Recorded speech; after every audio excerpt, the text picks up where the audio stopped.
بخوایم چه نخوایم دیگه امروز تلگرام با نام ایران پیوند خورده و حداقل یک صفحه رو در کتاب‌های تاریخ آینده مملکت به خودش اختصاص میده. یعنی بچه‌های یکی دو دهه بعد توی مدارس خواهند خوند که بله، زیر چتر حاکمیت آخوندی پیام رسانی به اسم تلگرام به عنوان یکی از مخوفترین مجرمان امنیتی معرفی شد. برای تقریبا از اواسط فروردین ماه گذشته باز دوباره زمزمه های فیلتر کردن تلگرام مطرح شد. تبلیغات حکومتی علیه تلگرام هم که از قبل راه افتاده بود با حد اکثر آتش به تلگرام حمله کرد و هر اتهامی که به ذهنتون برسه رو به تلگرام نسبت دادن.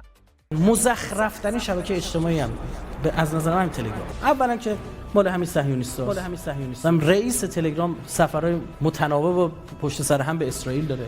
اول اینکه بله، این پیام رسان بیگانه است و وابسته است به شرق و غرب عالم. بعد هم یک دفعه دیدیم که علاوه بر همه اینها تلگرام یک تهدید اقتصادی هم شده.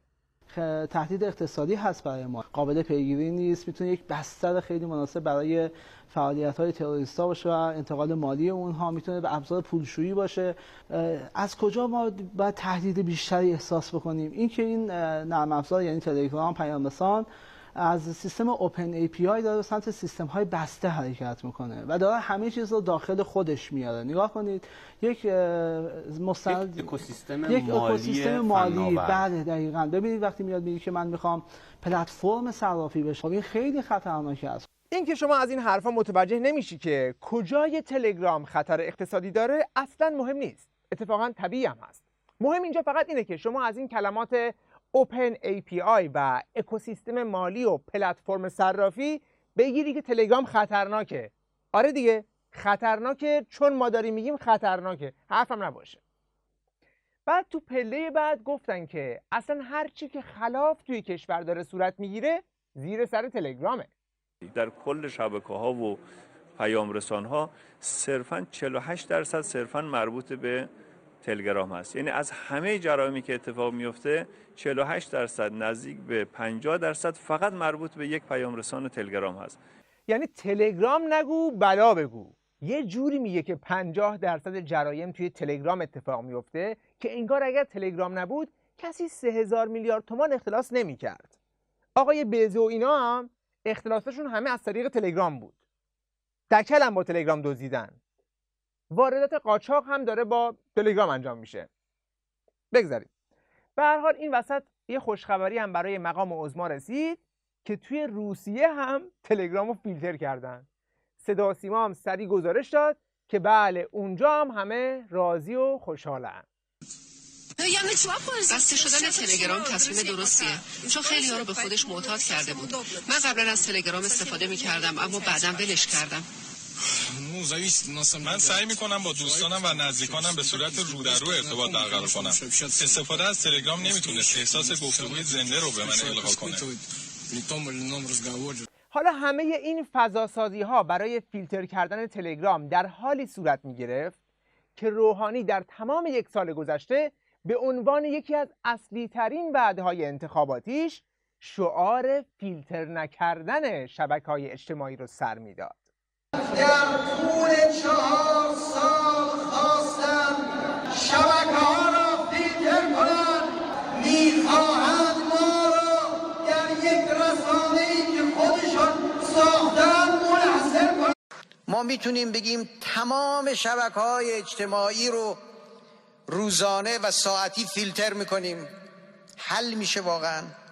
خب بله، یک شبکه رو به خاطر شرایط امنیتی کشور ممکنه 2 روز 5 روز بگیم بسته باشه. بعد حالا میخواید سوء استفاده کنید دیگه. حالا که بسته بود نه دیگه، قشنگ بود، خیلی خوب بود، شب خوب راحت خوابیدیم، این بسته باشه برای ابد. دیگه اون دوره‌ای که این رو ببندیم، اون را فیلتر بکنیم، نمیدونم اون یکی از پشت بوم بندازیم پایین، دیگه این دوره کلاً دورهش گذشته. بله، دوره بستن و پایین انداختن بشقاب ها تمام شده، ولی دوره شارلاتانیسم و دروغ بافی شیخ فری همچنان ادامه داره.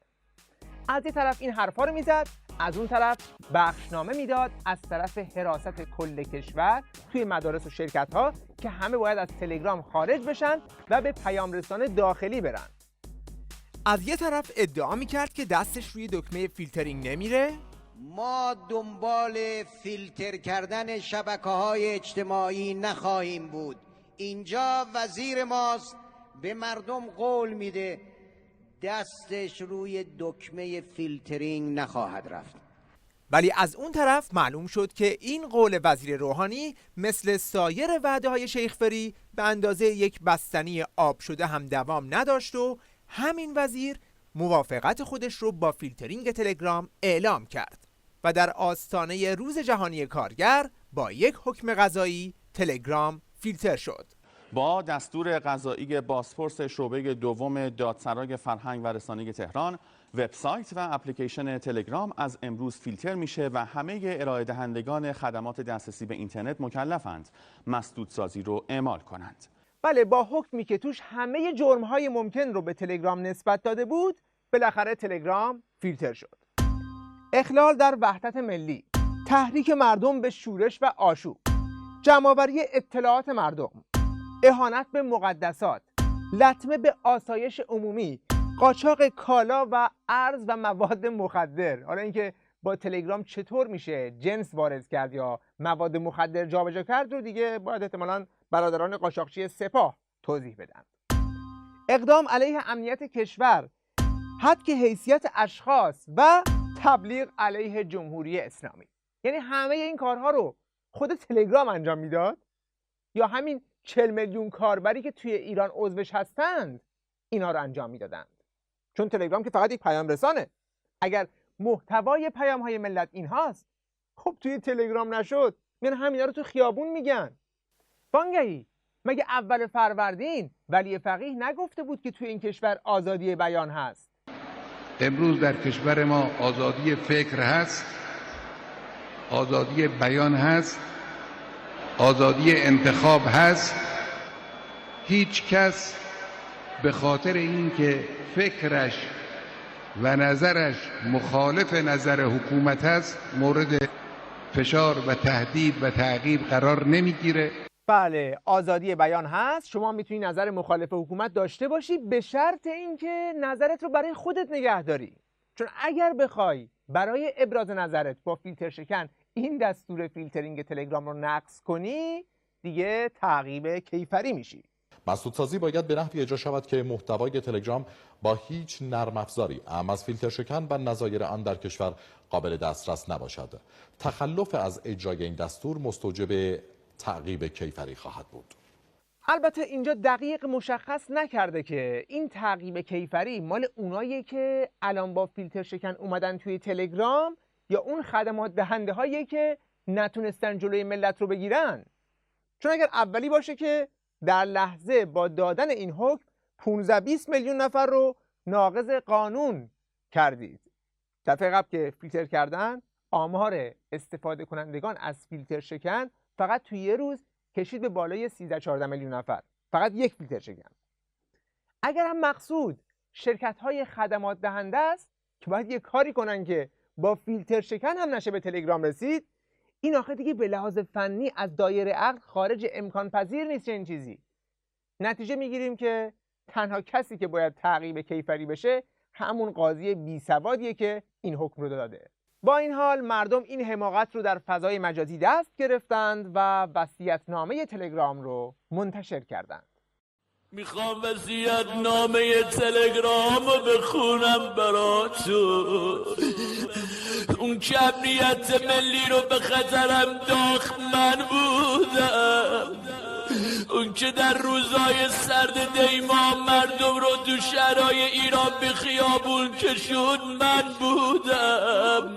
اون که سرنشینان تاکسی های خطی رو واداشت همه بعضی از مسئولی رو یاد کنن من بودم. عزیزانم من فیلتر، شما زنده.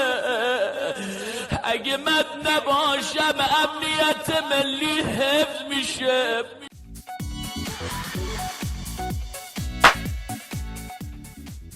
همزمان با این حجمه تبلیغات منفی علیه تلگرام، حکومت شروع به تبلیغ ناشیانه‌ای برای پیام‌رسان‌های داخلی کرد تا به خیال خودش این توده 40 میلیونی رو از تلگرام بکشونه روی پیام رسانهای داخلی.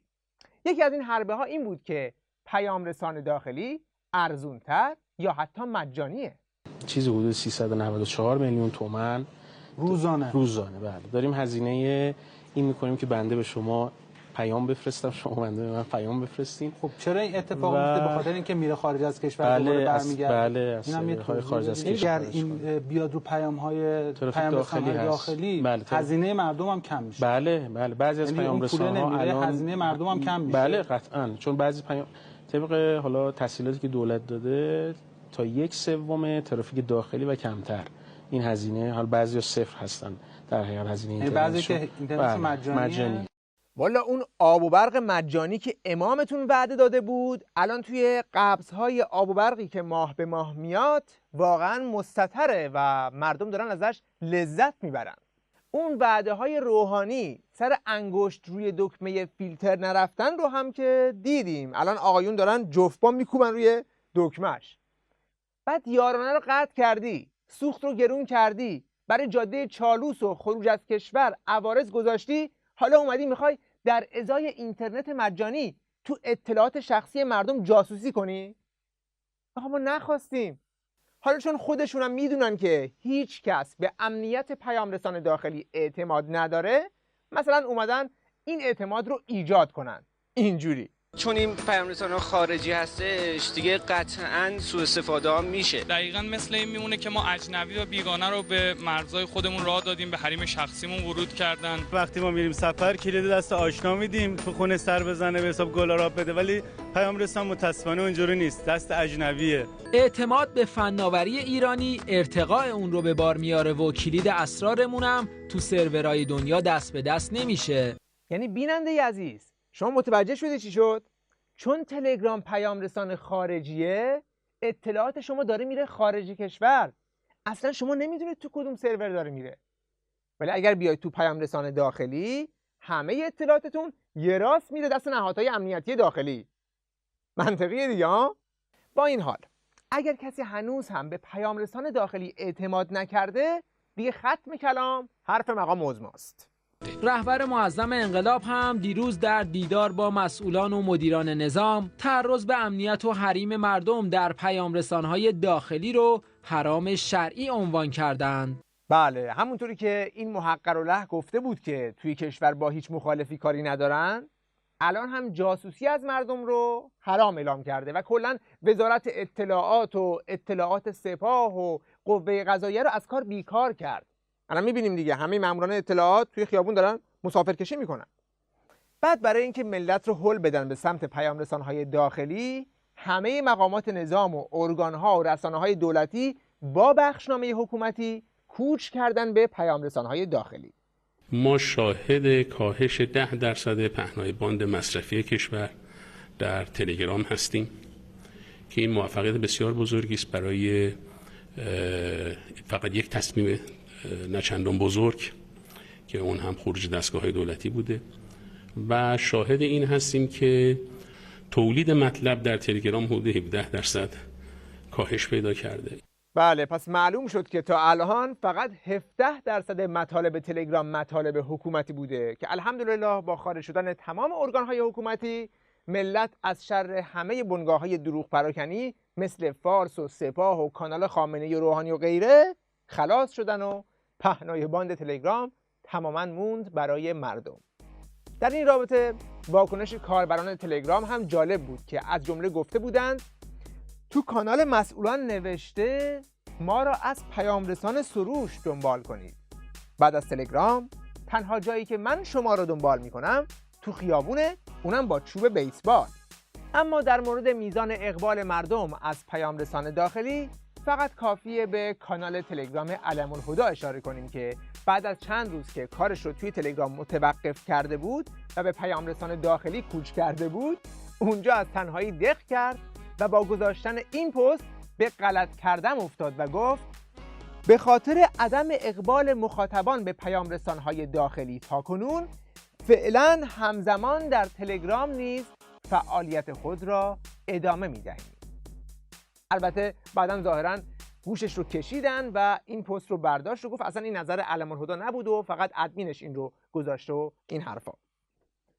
در پایان اما فقط میتونیم به برخی واکنش‌های مردم اشاره کنیم که بعد از فیلتر شدن تلگرام گفتن گیرم که تلگرام را فیلتر کردید، با رویش ناگزیر فیلتر شکنها چه خواهید کرد؟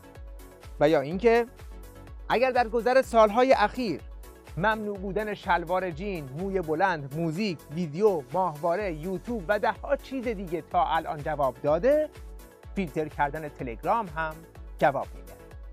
این تمام حرفه. خدا نگهدار.